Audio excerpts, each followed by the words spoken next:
Hey Sagittarius, this is Alex, and I'm here to bring you your weekly reading. Hopefully it's love. Excuse me, I hope you guys are doing well and taking care of yourselves. When we got Scorpio and Aries. Mercury, come on, release me. We got the Judgment card with the Three of Cups, the Nine of Pentacles, the World card, and the High Priestess. Good cards, Sagittarius. Nice, you got Scorpio on the bottom with Death. A decision may have paid off for you.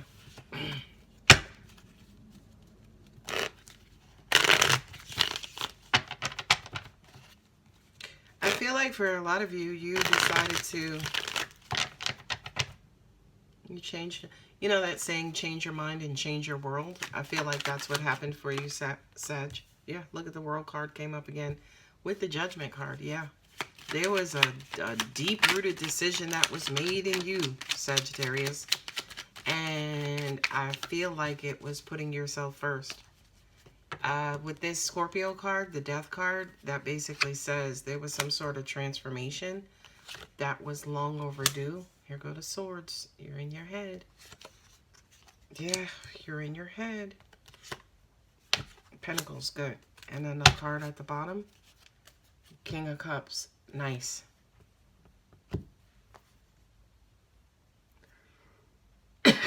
Excuse me.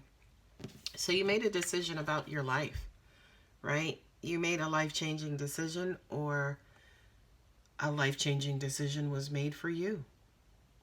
And I feel like there were a lot of old wounds and old habits, old way of thinking that was uprooted inside of you, Sagittarius. Angels are saying that for a lot of you, you now are operating with an open mind.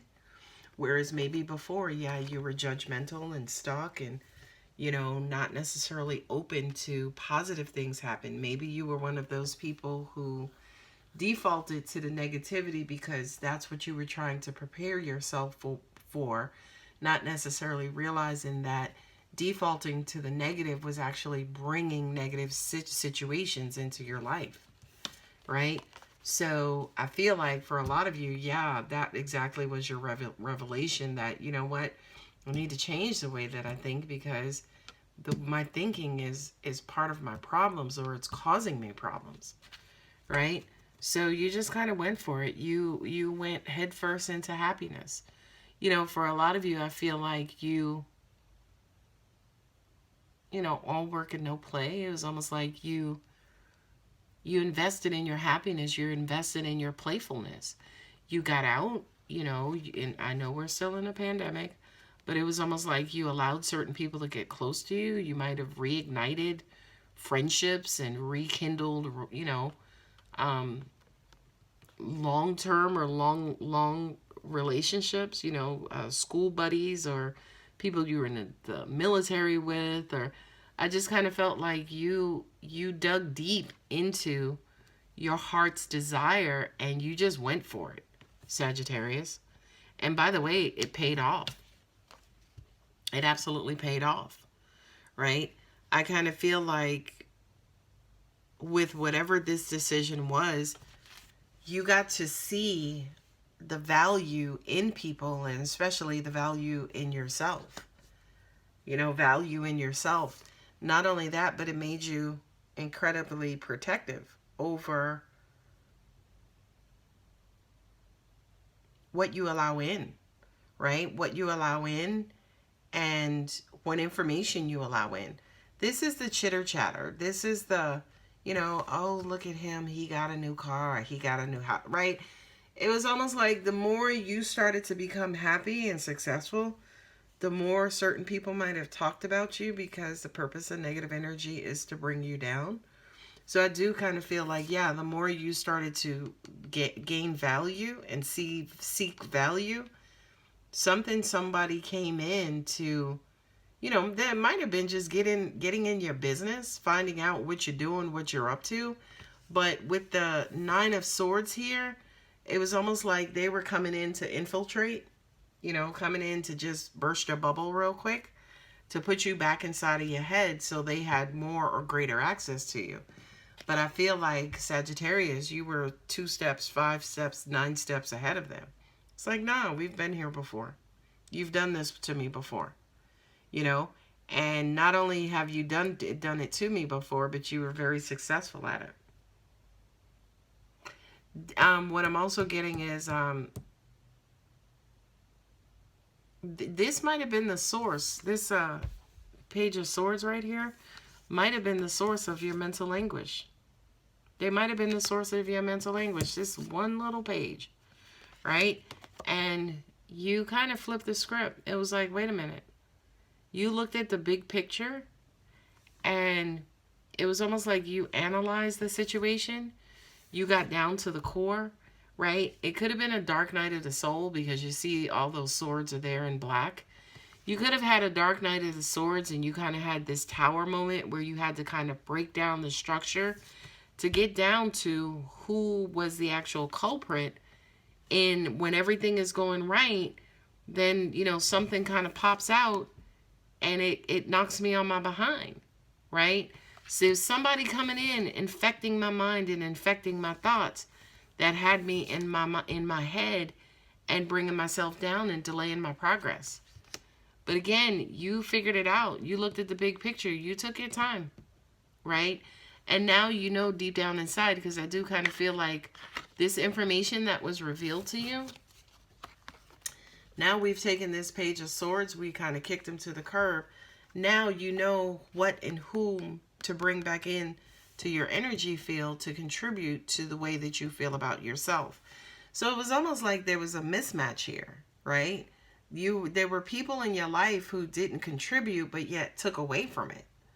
And it took one situation for you to look around, for you to look at your whole entire life and figure out deep down inside who was contributing and who was taking away from, right?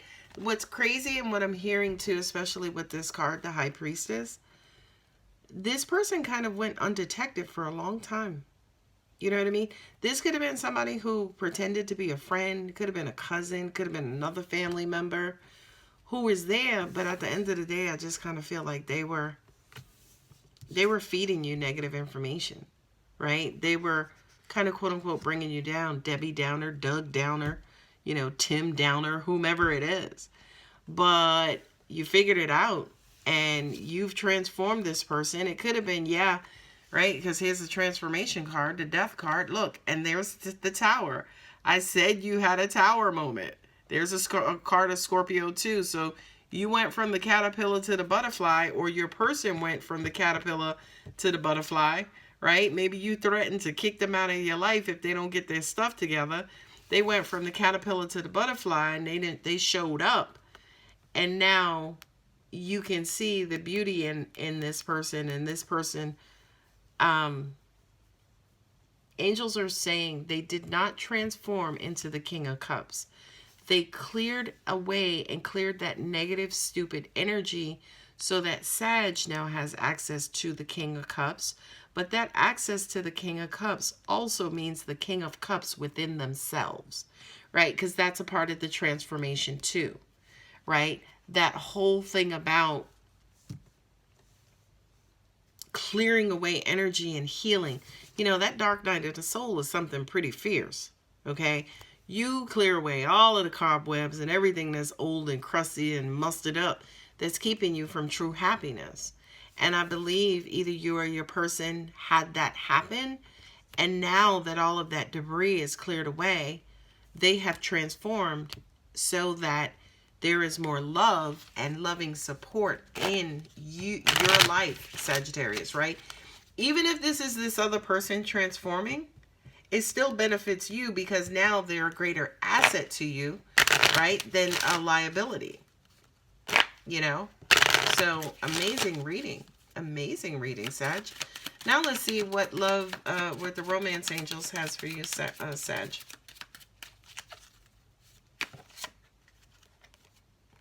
Ooh, engagement. Your love life is ascending to a higher level of commitment. There you go. There you go. You got the big picture, then they got the big picture. They started their transformation from being a pain in the ass. They had to go within and find out some shit about themselves that they didn't know about. They kicked that habit. They're now a productive member of society. And now we can get to the love. Okay? And by golly, engagement is there. So now we can really be family, or we can really be lovers, or we can really be homeboys or homegirls, because I done got rid of my shit. Okay, second card. Getting to know each other. As you reveal your innermost selves to each other, your bond deepens. I can't read this afternoon. Okay, once you get to know your innermost selves, once you get rid of her, once you get rid of him, now the bond deepens. I just said that. Last card. Give us something good and juicy. You deserve love. You're lovable. That's good and juicy enough for me, Sagittarius. Okay? Because again, I just kind of feel like this King of Cups, they were there all along. Their transformation, they were there all along. Right? And the card at the bottom is heart-to-heart conversation. They were there all along. This person has to come back and basically said, listen, I apologize. I was being, you know, more of an enemy to you than a friend, and I apologize for that, but I cleared away my stuff, and now I can be this beautiful, loving person to you. All right, my beautiful Sag, if that does resonate, please give the video a thumbs up. I love you guys. Thanks for stopping by. So long.